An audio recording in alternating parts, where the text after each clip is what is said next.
This is Kevin from GetVisualizer.com, and over the next 5 minutes or so I'm going to show you how to make a simple model and how to make a realistic picture or a bunch of realistic pictures of that model using SketchUp and using the Visualizer camera for SketchUp, even if you've never used either one before. So I'm going to assume that we've already downloaded SketchUp from SketchUp.com, downloaded Visualizer from GetVisualizer.com, and we're starting them up for the very first time. So here you can see my SketchUp startup screen. I'm going to choose a template. The template tells us some basics about how we want to display things in SketchUp. So I'm just going to say use the simple template. We're starting right up for the first time.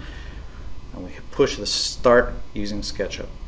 SketchUp will show you this view when it first starts up. And you can see we have a little lady. Her name is Sophie. We'll talk about her while we're making things. And over here is an instructor view, so that if you don't want to listen to me, you can always just look at the instructor and it'll tell you what you want to do and any tool that you might have selected in SketchUp. So what we're going to do is we're going to make a little platform for Sophie to stand on. We're going to look at it in the Visualizer camera. So let's start up our Visualizer camera. Under the SketchUp menu, you see Plugins, Visualizer, and Start Visualizer, and that is pretty much all you have to do to get it started up. You'll see the viewfinder for the camera appears instantly, and it shows you a photographic style version of what you would see in the SketchUp view. Now there's nothing in this scene yet except for Sophie, so we just see her floating in space right now. So since the Visualizer camera is big and in front of everything right now, I'm going to make it smaller. We can use our camera picture size. We'll make it just the smallest available size. I can drag the window over here. We'll just leave that running while we're working so that we can see what we're doing and see it photographically while we're building things. So let's start in. We're going to use a couple of tools. We're going to use our rectangle tool. We're going to use a curve tool to draw some 2D curves.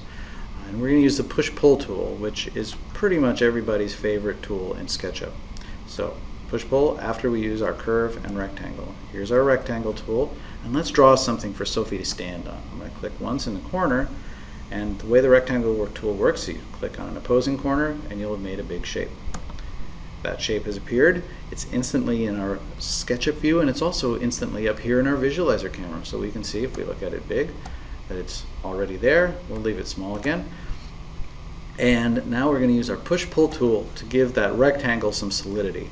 When I click on any 2D shape using the push-pull tool, I can grab it and drag it either up or down to either push it or pull it to make a solid 3D form. I'm going to drag this down and let it go. Now there's a big block, you can see it in both SketchUp and in Visualizer, that Sophie's standing on. One of the great things about SketchUp is now, anytime that I want to use my drawing tools, like my rectangle tool again, I can click here, for example, I can draw on this face or any other face, and SketchUp will try to figure out the right thing to do. So I'm going to drag a little rectangle around Sophie here. Now the top of my block has two shapes. It has the little rectangle and this big sort of haphazard shape. If I put my push-pull tool on this, I can either pull it up or push it down into the block. And now Sophie's on a pedestal. I can do the same thing with any other shapes that I might want to make. So if I use my curve tool, I'm just going to click back here and how about there, which is making sort of a funny shape. And this is making a kind of a curved arc, which is right there on that flat surface. Click there. Now I've made two shapes. If I use my push-pull, I've made a curved screen behind Sophie. So again, it's right away in the Visualizer tool. Now what if I want to look at it from a little different angle? Let's click. I have three tools for managing that. I have an orbit tool that rotates our scene around. You can see it's rotating in both the SketchUp view and in the Visualizer camera. I have a hand view that just drags the whole thing around.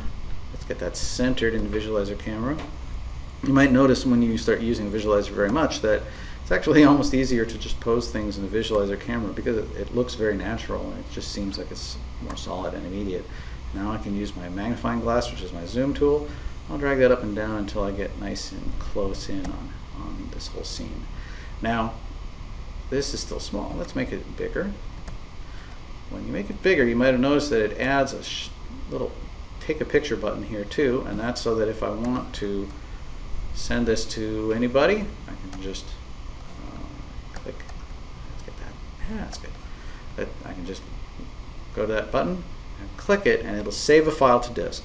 So here, just in these 5 minutes or so, what have we done? We've started up SketchUp, we've started up Visualizer, we've made some simple shapes that are natural, we've looked at them in the Visualizer camera view, and we're well on our way. We've made pictures, we've done modeling, we are ready to do more, but you've already gotten started. And if you're following along, you are on your way. Bye!